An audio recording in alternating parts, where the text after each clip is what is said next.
canal Examinando as Escrituras, os melhores cortes do Evangelho. Se inscreva no nosso canal e compartilhe esse vídeo e nos siga nas redes sociais.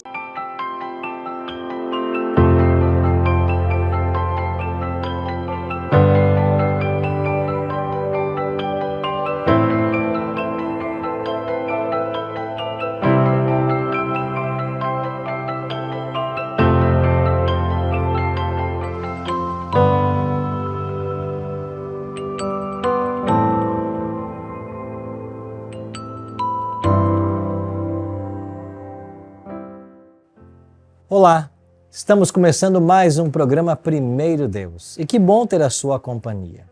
Em Mateus 6,33, Jesus declarou: buscai, pois, em primeiro lugar o seu reino e a sua justiça, e todas essas coisas vos serão acrescentadas. Quando nós, logo pela primeira hora do dia, dedicamos tempo para estar com Deus através do estudo da palavra, certamente nós somos abençoados. Essa semana, estamos aprendendo sobre encontros de Jesus. A cada dia, um encontro com um personagem diferente. Hoje, vamos conhecer a história do encontro de Jesus com Pedro, lá no mar de Tiberíades, no momento que Pedro desiste do seu chamado. Aprenderemos que Jesus é paciente com todos nós, restaurou o ministério de Pedro e deseja também restaurar a todos nós. Eu tenho um outro convite a fazer a você. Nós temos uma plataforma para estudarmos juntos a Bíblia de forma online. O nosso site é bibliamais.com.br. Nesse site você vai encontrar 6 estudos da Bíblia. Você pode fazer assistindo videoaulas e ainda completar um questionário de forma online. E para alguns ainda, haverá a possibilidade de ter um instrutor virtual para te ajudar em cada momento desse aprendizado. Olá, seja bem-vindo ao quadro de saúde aqui no nosso programa Primeiro Deus. Espero que tudo esteja bem com você nessa quinta-feira. Estamos começando bem o dia com o nosso desejum aqui e em boa companhia com a doutora Fabiana, que é psiquiatra e tem nos auxiliado essa semana a buscar uma saúde mental cada vez mais saudável e entender a relação dos transtornos mentais com o ambiente que nós vivemos e como resolver isso, né? Obrigado por sua presença, doutora Fabiana. Seja bem-vinda mais uma vez. Eu que agradeço a honra de estar aqui. Eu queria começar perguntando para você a respeito do sono. Nós ontem conversamos um pouquinho sobre isso. Quais são os benefícios de alguém que tem um sono regular? Ontem se falou em 8 horas em média para o adulto. E quais são os malefícios quando a gente não cuida com esse aspecto? Então, ontem a gente falou um pouquinho da necessidade média de sono, né, que varia ao longo da vida. Mas eu vou começar falando então pelos malefícios, né? Porque eu acho que daí fica mais fácil a gente entender a importância. Então, uma pessoa que não respeita a necessidade de sono, ou seja, ela não vai reduzindo a agitação dela à noite, a exposição a estímulos eletrônicos, TV, celular, computador, né? Fazer atividades que exijam muita atenção mental, ela vai ter uma dificuldade em pegar no sono. E muitas vezes as pessoas falam que elas têm insônia, né? E é difícil a gente entender a insônia se eu não der oportunidade para o meu cérebro desligar. Eu tenho que ir aos poucos me desligando, então, antes de entrar no sono. Exatamente. E essa é uma consciência que a gente tem que ter. Porque o cérebro ele não vai desligar de uma hora para outra. Ele precisa da melatonina, que é o hormônio do sono, para que ele possa fazer a função de entrar no sono.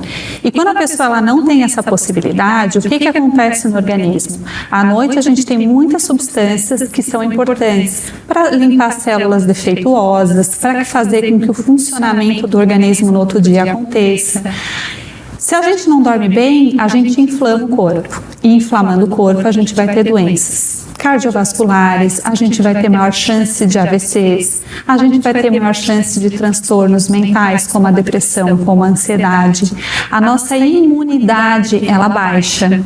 Então, a gente tem maior tendência a pegar infecções, né? A memória, ela fica comprometida. Então, muitas vezes, estou tendo dificuldade no trabalho, estou tendo dificuldade no estudo, não estou conseguindo gravar. Mas como é que está o sono?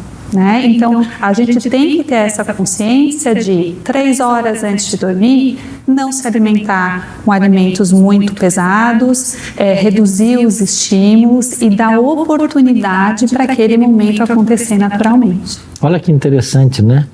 Parece-me que quanto mais cedo nós deitarmos, quanto mais antes da meia-noite, melhor será a recuperação das energias, é isso? Isso. O que se orienta é que a pessoa tenha sempre um horário mais ou menos para que ela tente entrar no sono. A recomendação é no máximo 10, 11 horas, mas cada pessoa vai ter o seu ritmo, né? Então, a gente preservar essas 8 horas de sono, respeitando as necessidades individuais, mas dando oportunidade para que aquilo ali aconteça.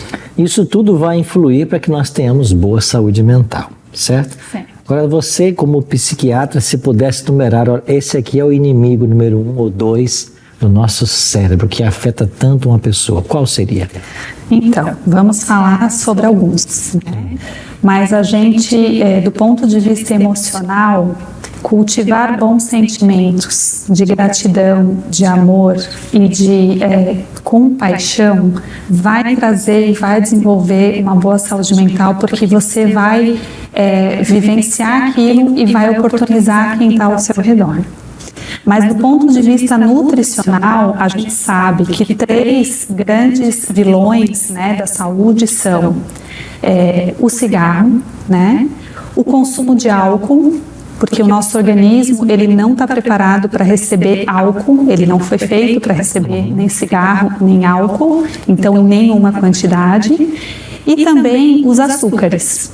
Né? O organismo do ser humano ele não foi feito para receber açúcar, é um alimento que não tem na natureza, né? A gente tem a frutose nas frutas, mas o açúcar refinado como a gente consome, ele não é algo benéfico. Esse conjunto vai causar uma inflamação importante e vai alterar todo o funcionamento, tanto cerebral, emocional, quanto de outros sistemas do organismo. Olha que informação importante, né? Certamente temos telespectadores agora cedinho, estamos falando com pais, com mães, que estão aí cuidando de suas crianças. Quer dizer, então, que dar açúcar, até refrigerantes que são carregados em açúcar, é um verdadeiro veneno para as crianças. O refrigerante, além do açúcar, tem conservante, né? Ele é um alimento ácido, né? Um produto ácido. Então, quanto mais natural, quanto mais a gente puder cuidar da saúde, menos problema a gente vai ter em todos os aspectos. Olha aí. E imagino que isso possa até provocar irritabilidade nas crianças, não é? O açúcar aumenta a agitação e irritabilidade porque no neurônio ele excita neurônio. Então, a criança sai de um nível de funcionamento normal e passa para um nível de excitabilidade. E muitas vezes isso vai gerar uma confusão. Será que é um TDAH, né? O déficit de atenção e hiperatividade? Vamos olhar a alimentação, vamos tirar os açúcares e vamos ver como é que essa criança vai se comportar. Olha, eles estão aqui, corta, já deu o horário, interessante, mas o assunto é tão bom, ainda bem que ela ainda volta amanhã para continuar e voltará outras vezes aqui para nós, será um prazer, para nós aprofundarmos essa conversa. Imagine você ter um filho hiperativo e está achando que é um problema, quando pode ser algo que você está dando para ele tomar ou comer, etc. Bom, vamos então agora para o momento da oração intercessora e a gente volta amanhã com a doutora Fabiana. Obrigado, pastor Arilton. Obrigado novamente, doutora Fabiana. A senhora não faz ideia o quanto as suas aulas têm abençoado a nossa família. Deus abençoe você e o seu ministério em favor da saúde humana. E você que está acompanhando o nosso programa Primeiro Deus, já observou que neste momento de oração, e hoje é quinta-feira, nós estamos já terminando a nossa semana e eu estou muito feliz em poder passar aqui estas madrugadas com vocês e poder orar por vossos pedidos de oração. Tem chegado pedidos de oração de locais inusitados ao redor do mundo. Isso prova o alcance da palavra de Deus. A Bíblia diz que a palavra não voltará vazia. Então eu quero agradecer a você que tem compartilhado nos seus grupos de WhatsApp, nos seus grupos de família aí, grupos de igreja, grupos de trabalho. Você tem compartilhado os nossos canais e através da sua parceria a mensagem tem ido onde a pessoa, o pregador vivo não pode chegar. Então parabéns para você. Que a bênção de Deus esteja com você, tá bem? E hoje nós queremos orar de maneira especial por 3 pessoas que mandaram através do nosso chat aí os seus pedidos, através dos nossos canais. Um deles é o Jason Souza. O Jason pede oração pela sua vida profissional e por algumas dívidas que tem que quitar até o próximo mês. Ah, meu querido Jason, eu sei exatamente o que você está passando. Já tive empresas e vai chegando a época de pagar o salário dos funcionários, é sempre uma luta, mas saiba de uma coisa, Jason, você é um homem honesto e você está pedindo oração aqui e se expondo porque você é uma pessoa honesta e pode ter certeza que Deus vai abençoar você. Jason, vai dar tudo certo, confia no Senhor, faz a sua parte, Ele vai operar o milagre. A Rosimar da Silva Dias, ela diz: bom dia, eu agradeço a Deus por estar sempre ao meu lado. Lógico, Rosimar, Jesus Cristo diz: eis que estou convosco todos os dias. Ela diz que Deus tem estado com ela em todos os momentos, até mesmo quando ela não estava bem. Graças a Deus, estou bem melhor do problema que tenho. Puxa, Rosimar, Deus abençoe você e que você se recupere por completo, tá bem? Se a sua doença é uma comorbidade que não tem cura no momento, saiba que Deus vai cuidar de você, que se esse for o seu espinho na carne, eu tenho o meu, né? Tem hipotireoidismo de Hashimoto, glaucoma, todos nós temos as nossas comorbidades, mas confiemos em Deus. Graças a Deus o Senhor abençoa a medicina, temos remédios, tratamentos, né? A Rose Santos, ela pede oração por ela e pela segurança das suas filhas. São menores e estão em uma situação de conflito. Peço oração por libertação. Puxa, Rose, Deus abençoe você, tá? Deus cuide das suas filhinhas, dê segurança a vocês, tá bem? E se o local que você está vivendo não está legal, procure um outro local para morar, uma outra cidade, um outro estado, recomece a vida em outro lugar. Oração e ação. A palavra de Deus diz que a gente deve orar e agir. Se o agir é uma mudança, que Deus abençoe e que você consiga fazer essa mudança aí, a fim de que seja abençoada, tá bom? As suas filhas. Quero continuar lendo o texto que lia ontem, o texto que fala da oração dominical, e Jesus ensina como orar. No versículo 7 do capítulo 6, Jesus diz assim: e orando, não useis de vãs repetições, como os gentios, porque presumem que pelo seu muito falar serão ouvidos. Não vos assemelheis, pois, a eles, porque Deus, o vosso Pai, sabe o que tendes necessidade antes que lhe o peçais. Sabe, a oração não é uma reza. A reza é uma liturgia repetitiva. A reza é como se fosse um mantra, uma coisa que você repete, ora tantas vezes aquela frase, ora tantas vezes aquela outra frase. Isso não é oração, isso é reza. Oração é quando você entende que Deus está com você. Assim como eu estou falando com você agora, através desta câmera, eu não estou vendo você, ok? Você está me vendo através da câmera, mas eu não estou vendo você. Eu olho para essa lente, imagine que eu estou olhando agora para os seus olhos e falando ao seu coração, e eu tenho certeza que você está me ouvindo. Assim também é a oração.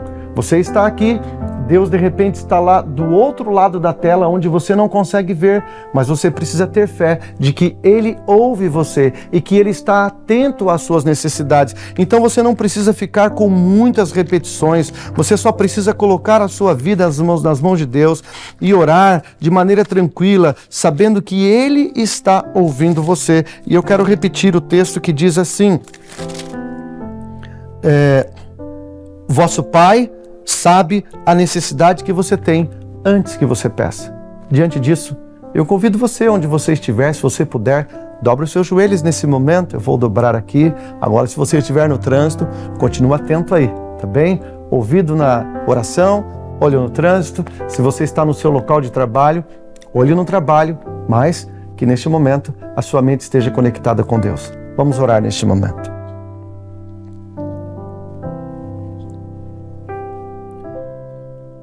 Querido Deus e Pai, hoje é quinta-feira, Senhor.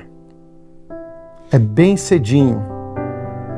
Muitos se levantaram, já prepararam o seu desjejum, já estão se preparando para ir ao trabalho, estão agora, Senhor, assistindo primeiro Deus, que a Tua bênção esteja com cada um deles. Aqui chegaram 3 pedidos, Senhor. Uma mãe pede sensivelmente pela segurança de suas filhas. Senhor, se a situação é tão difícil assim, que o Senhor ilumine a mente dessa mãe. Se houver necessidade, que ela possa buscar um outro local, uma outra região, um outro estado para viver em segurança com sua família. Senhor, aqui um rapaz pede porque ele precisa pagar as suas dívidas. É uma pessoa honesta, Senhor, assim como muitos que neste momento honestos estão desempregados, precisando sustentar suas famílias. Por favor, Senhor, visita cada um deles e os abençoe. Aqui, Senhor, uma irmã pede oração por sua saúde e agradece ao Senhor porque ela se recuperou bem. Aqui ela não disse que foi curada. Pode ser que essa seja uma doença autoimune. Quantas pessoas têm doenças autoimunes, comorbidades que não têm cura nos olhos da medicina, nos olhos humanos, mas para o Senhor nada é impossível. Portanto, visita todos os enfermos neste momento e, segundo a sua bênção, por favor, opere um milagre na vida de cada um. Quero orar também, Senhor, neste momento, pelo pastor Arilton, por sua vida, as suas aulas, as suas palestras têm sido de grande esclarecimento. Usa-o mais uma vez neste momento. Eu oro em nome de Jesus. Amém, Senhor.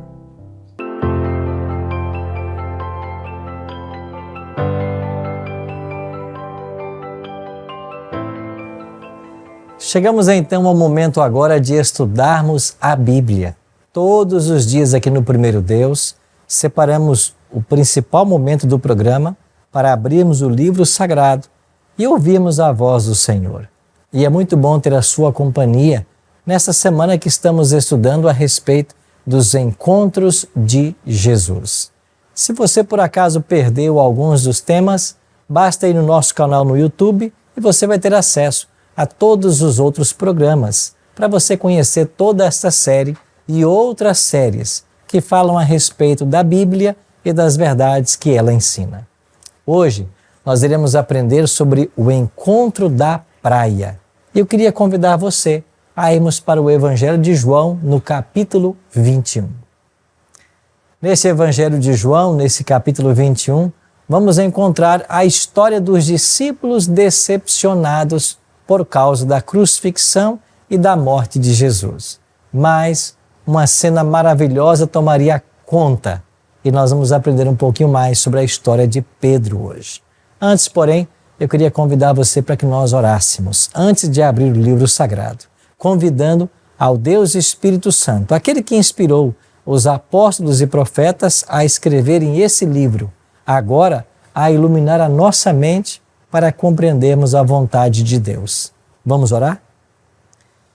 Nosso Pai querido, muito obrigado, Senhor, pela oportunidade, pelo privilégio de estarmos juntos mais uma vez para estudarmos o Teu livro sagrado. Oramos para que a nossa mente se abra à compreensão e o coração se abra à aceitação de todas as verdades que o Senhor deseja nos ensinar hoje. É a nossa oração, em nome de Jesus. Amém.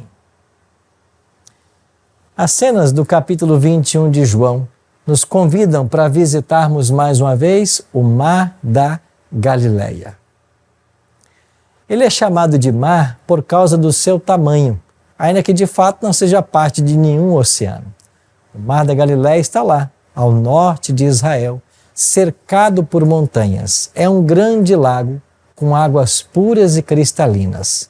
Até hoje ainda é um local de muitos peixes.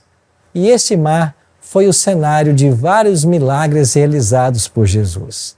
Você vai se lembrar que esse mar era o ambiente de trabalho de vários dos apóstolos de Cristo.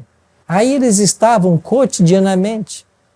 Foi sobre as águas desse lago que Jesus um dia caminhou e teve uma experiência com o próprio Pedro, que também pediu para caminhar, e eles caminharam sobre a água, até que em algum momento o olhar de Pedro se desviou de Cristo e Pedro começou a afundar.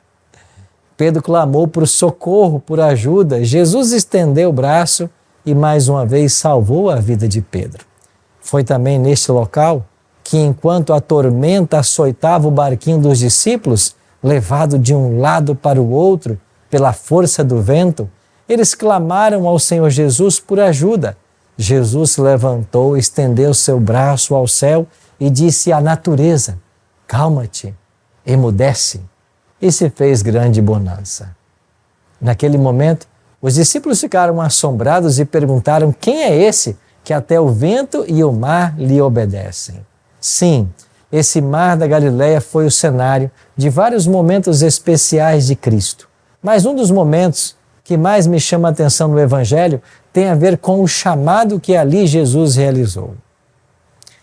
Jesus se aproximou dos discípulos, que eram pescadores, e disse para Pedro e mais alguns: vinde após mim e eu vos farei pescadores de homens. Sim, esse foi o chamado de Jesus para Pedro e seu irmão. Eu queria que você lesse comigo agora João no capítulo 21, a partir do primeiro verso, e nós vamos entender que algo aconteceu no decorrer do ministério do apóstolo Pedro. Ele esteve ao lado de Cristo por 3 anos e meio. Pedro partilhou do grupo íntimo de Jesus ao lado de Tiago e João. Esses 3 discípulos estiveram com Cristo em vários momentos especiais. Agora olhe com atenção João capítulo 21, a partir do primeiro verso. Depois disto, tornou Jesus a manifestar-se aos discípulos junto ao mar de Tiberíades, e foi assim que ele se manifestou. Estavam juntos Simão, Tomé, chamado Dídimo, Natanael, que era de Caná da Galileia, e os filhos de Zebedeu, e mais 2 dos seus discípulos. Disseram-lhe Simão Pedro: vou pescar. Disseram-lhe os outros: também nós vamos contigo. Saíram e entraram no barco, e naquela noite nada apanharam. Os discípulos haviam por 3 anos e meio estado na companhia de Jesus. Vira Cristo realizar vários milagres, ouvira os ensinos de Cristo. Agora, depois de 3 anos e meio, Jesus caminhava para o fim do seu ministério. Naquela sexta-feira fatídica da história, Cristo foi injustamente julgado e condenado. Colocaram em sua fronte uma coroa de cruéis espinhos. Despiram-lhe as roupas, açoitaram e colocaram sobre seus ombros uma pesada cruz. Jesus foi levado até o Calvário, lá crucificado. Todos os discípulos, com exceção de João, fugiram nesse momento. Pedro também tentou estar por ali. Pedro tentou seguir a Jesus, mas a Bíblia informa que ele tentou seguir a Jesus de longe. De longe ele observava tudo o que acontecia com Jesus. Você já parou para pensar que muitas vezes nós estamos tentando seguir Jesus de longe?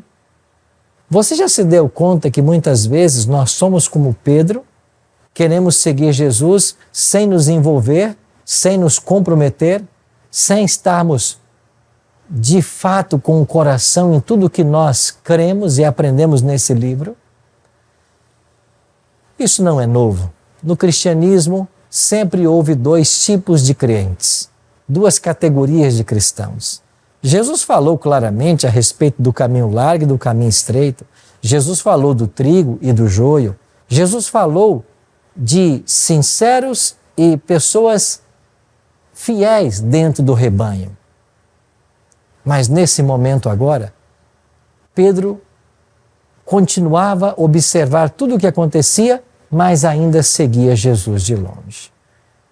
Quando ele foi confrontado por sua fé, quando disseram que achavam que ele era um dos 12, logo Pedro negou. Negou que pertencia ao grupo dos discípulos. Pouco tempo se passou e mais uma vez ele foi identificado. E aqueles que identificaram a Pedro até disseram assim: veja como ele fala. Interessante. O discípulo verdadeiro de Cristo, ele é detectado, ele é distinguido até mesmo por sua fala.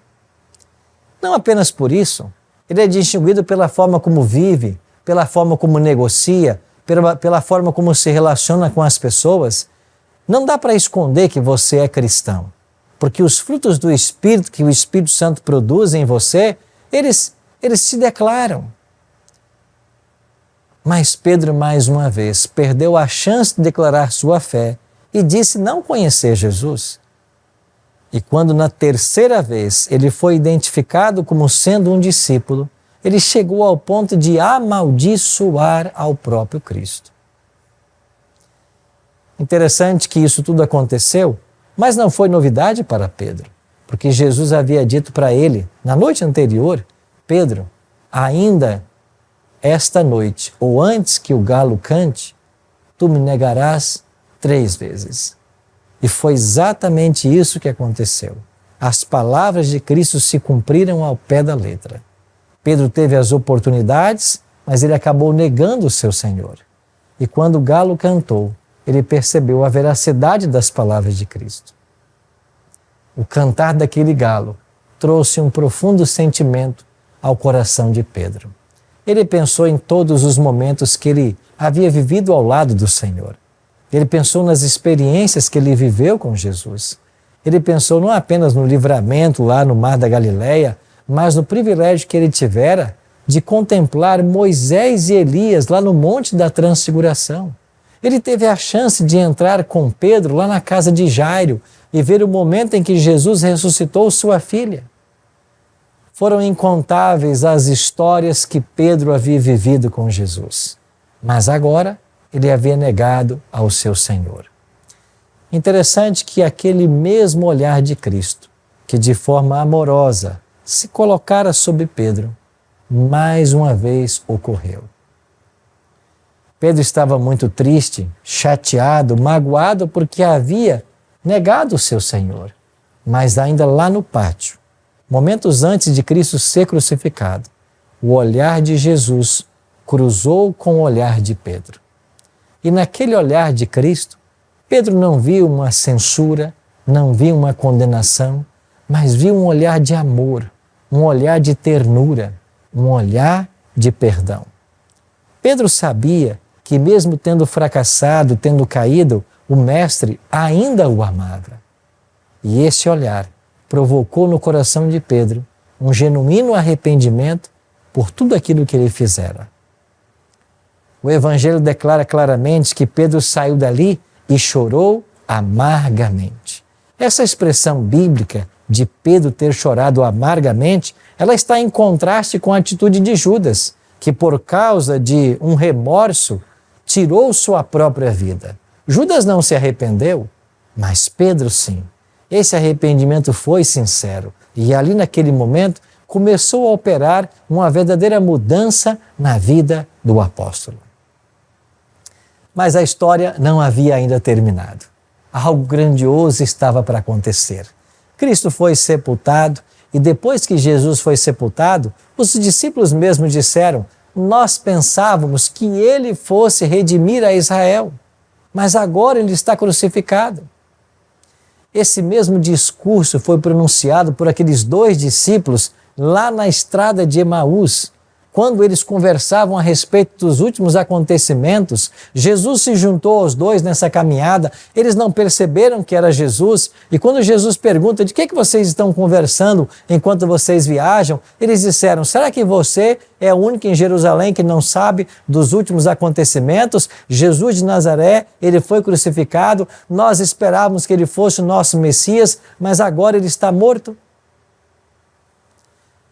E é nesse contexto de desilusão que Pedro, lá no mar de Tiberíades, declara então para os seus amigos apóstolos: vou pescar. Essa expressão vou pescar, ela marca um retrocesso na vida do apóstolo. Você se lembra que Pedro havia sido chamado para ser um pescador de homens, mas agora queria voltar a ser um pescador de peixes. E interessante, quando ele disse, vou pescar, outros discípulos também aceitaram a proposta e se comprometeram a ir com ele. Eles pescaram e, como lemos no texto, nada apanharam. Mas olha o que vem em seguida. Depois de terem comido, diz João 21:15, perguntou Jesus a Simão Pedro, Simão, filho de João, amas-me mais do que esses outros? Ele respondeu, sim, Senhor, tu sabes que te amo. E ele lhe disse, apacenta os meus cordeiros. Tornou a perguntar-lhe pela segunda vez, Simão, filho de João, tu me amas? E ele lhes respondeu, sim, Senhor, tu sabes que te amo. Disse-lhe Jesus, pastorei as minhas ovelhas. Pela terceira vez Jesus lhe perguntou, Simão, filho de João, tu me amas? Pedro entristeceu-se, por ele lhe ter dito pela terceira vez, tu me amas? E respondeu-lhe, Senhor, tu sabes todas as coisas, tu sabes que eu te amo. Jesus lhe disse, apacenta as minhas ovelhas. Sabe que há nesse texto um ensino muito precioso para todos nós. Quando muitas vezes pensamos em desistir da fé, facilmente pessoas nos apoiam. Quando pensamos em deixar nosso ministério, deixar nossa carreira cristã, deixar a vida cristã e voltar à velha vida, muitas pessoas nos apoiam. Muitas pessoas se dispõem a ir conosco, como fizeram com o apóstolo Pedro. Mais interessante, que depois de Pedro ter voltado a jogar as redes e trabalhado a noite inteira, eles nada apanharam. É isso que acontece quando nós demovemos de nossa fé. É isso que acontece quando nós escolhemos dar um passo atrás na vida religiosa. É isso que acontece quando a gente escolhe seguir a nossa vontade e nossos caminhos ao invés dos caminhos do Senhor. E o que aconteceu? Depois que eles não haviam apanhado nada, depois de uma noite infrutífera, Jesus aparece mais uma vez na praia. Há alguns anos atrás, ele havia visitado esse local para chamar Pedro para ser um pescador de homens. Agora ele volta para confirmar o chamado de Pedro. Jesus pergunta lá da praia, vocês pegaram alguma coisa? E eles disseram, nós nada apanhamos. Ali acontece um breve diálogo, até que os discípulos percebem que quem está na praia é o próprio Senhor. Quando Pedro, uma pessoa muito sanguínea, descobre que é o Senhor que está na praia, ele não espera que o vento leve o barco até perto do Senhor. Ele se joga na água e ele nada. Eu não sei quantos metros ele nadou, mas Pedro nadou com toda a intensidade para ir ao encontro de Jesus. Eu queria muito poder ver essa cena. Eu queria muito poder ver esse momento em que Pedro se encontra mais uma vez diante de Jesus. Era o Cristo ressurreto. Era o Cristo que havia vencido a morte. Pedro está ali diante do Senhor e ele não tem o que dizer. Ele não consegue se expressar. Jesus havia preparado ali um delicioso café da manhã. Jesus havia preparado uma deliciosa refeição para que eles comessem. E ali eles começam a comer, e em dado momento em que eles estão comendo, todos estão ali pensando, e então Jesus faz uma pergunta para Pedro. Uma pergunta que eu acabei de ler no texto. Pedro, você me ama? Aquela pergunta surpreendeu a Pedro, mas ele queria demonstrar todo o apreço, todo o carinho que ele tinha pelo Senhor. E ele responde, Senhor, tu sabes todas as coisas, tu sabes que te amo. Pedro pergunta pela uma segunda vez, ou Jesus pergunta a Pedro pela uma segunda vez, e pergunta uma terceira vez se este o amava. Quando lemos esse texto na língua portuguesa, nós não notamos muita diferença, mas eu queria convidar você agora a darmos uma olhadinha no texto original, na língua grega, para entendermos a profundidade desse diálogo. Quando Jesus pergunta a Pedro pela primeira vez, ele usa um verbo. E você sabe que existem algumas palavras para amor na língua grega. Você tem a palavra ágape, ou agape, que tem a ver com o amor divino, um amor genuíno. Você tem a palavra filéu, que tem a ver com amor filial, de irmãos, familiar. Você tem a palavra eros, que tem a ver com amor erótico. Então, Jesus pergunta para Pedro, na língua grega, Petros, agapasmi, ou Pedro, você me ama de fato? Você me ama com amor genuíno? Você me ama com amor agape? E então Pedro responde, Senhor, ai filo si. Em outras palavras, eu gosto do Senhor. Eu não te amo com esse amor agape, mas eu gosto do Senhor. O amor filéu, esse amor de irmão, um amor um pouco mais inferior do que o amor divino. Se nós fôssemos traduzir ao pé da letra, Jesus teria perguntado se Pedro o amava e Pedro respondeu, eu gosto do Senhor. Jesus pergunta então a segunda vez, Petros agapasmi, você me ama de fato com amor genuíno? E Pedro responde pela segunda vez, ai filo si, eu te amo com amor filéu, não é esse amor divino, não é o amor supremo. Eu não sei quanto tempo se passou, mas pela terceira vez quando Jesus pergunta, ele não usa mais o verbo agape, ele agora pergunta, Pedro, você pelo menos então gosta de mim? Isso muito entristeceu a Pedro, por haver-lhe perguntado terceira vez, mas entristeceu mais porque Jesus mudou agora o verbo que ele estava usando. Em outras palavras, se Pedro não podia subir até o amor que Jesus desejava, Jesus desceu até o sentimento que Pedro acomodava em seu coração.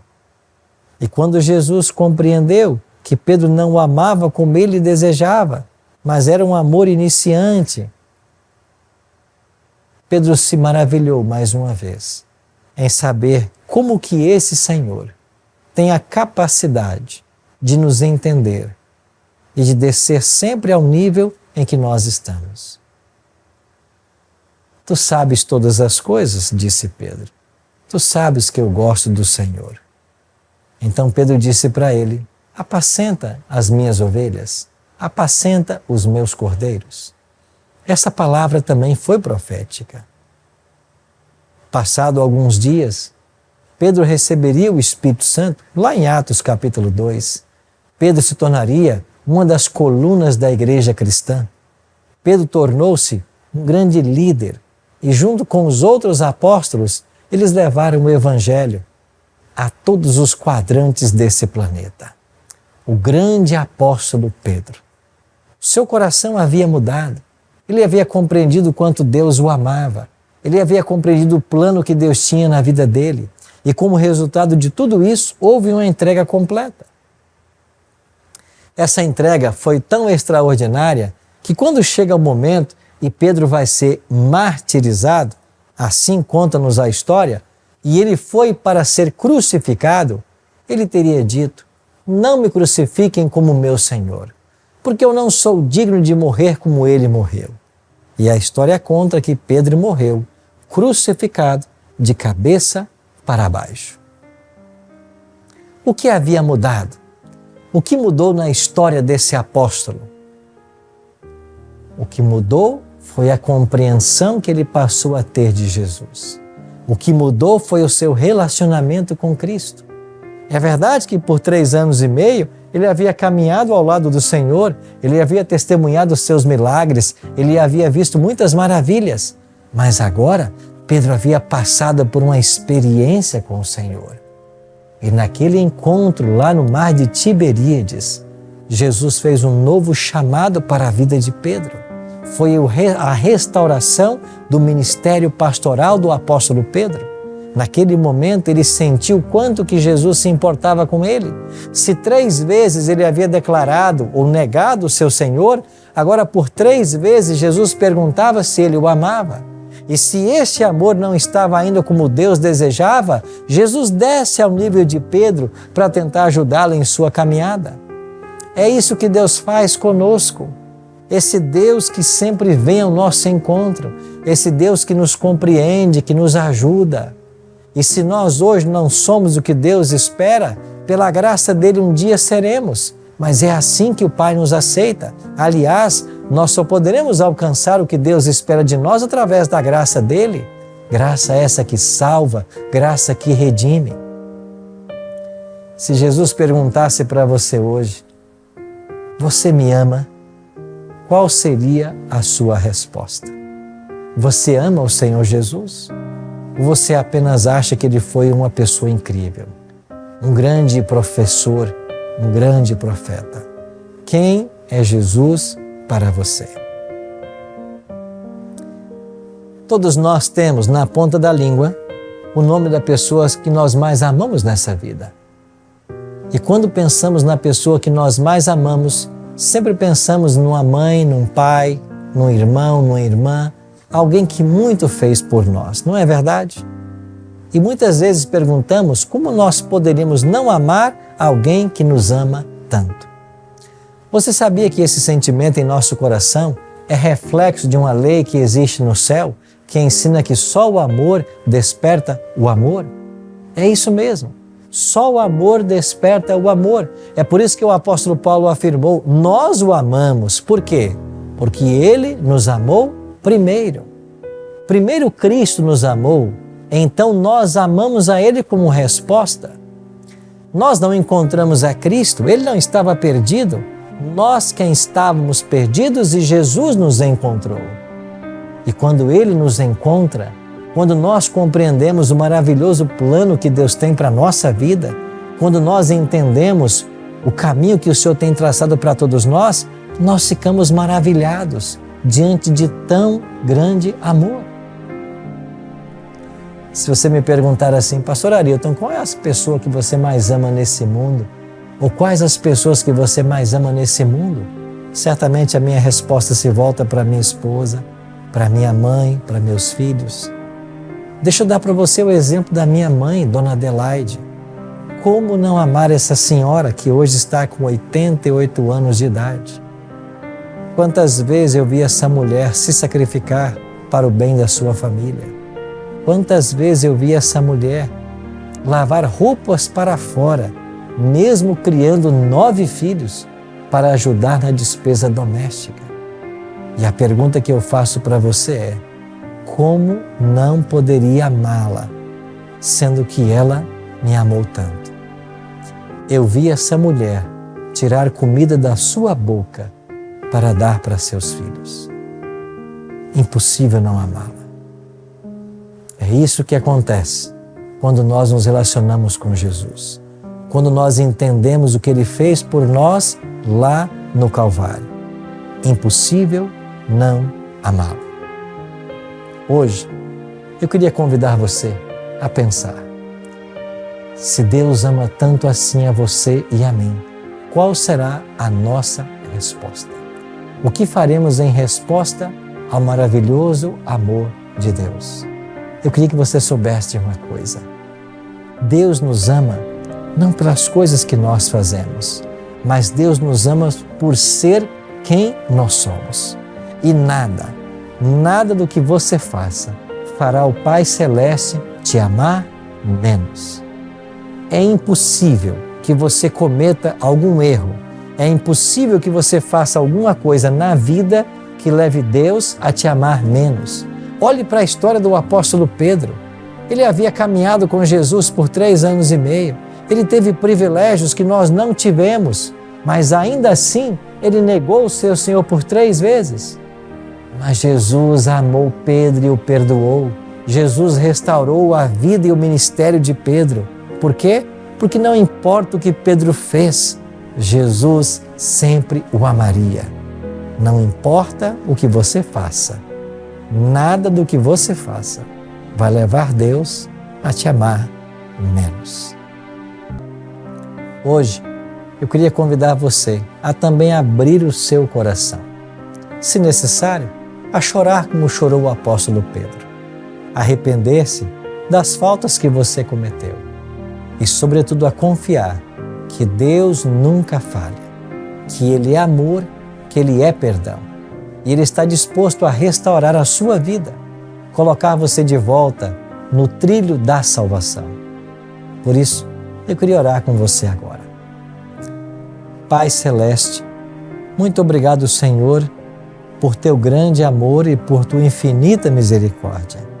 Obrigado porque através da história de hoje, nós podemos conhecer mais sobre um Cristo que está disposto a perdoar e estende a mão quando nós falhamos.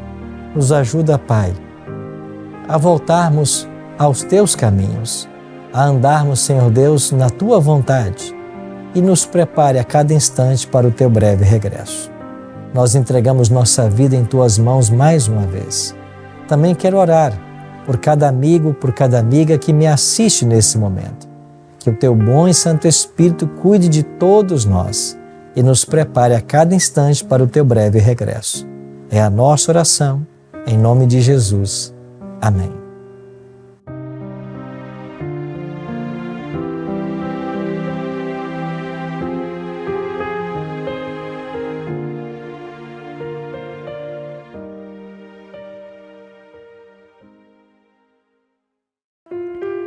Bem-vindo ao canal Examinando as Escrituras, onde temos os melhores cortes do Evangelho. Se inscreva no nosso canal e ative o sininho e compartilhe esse vídeo.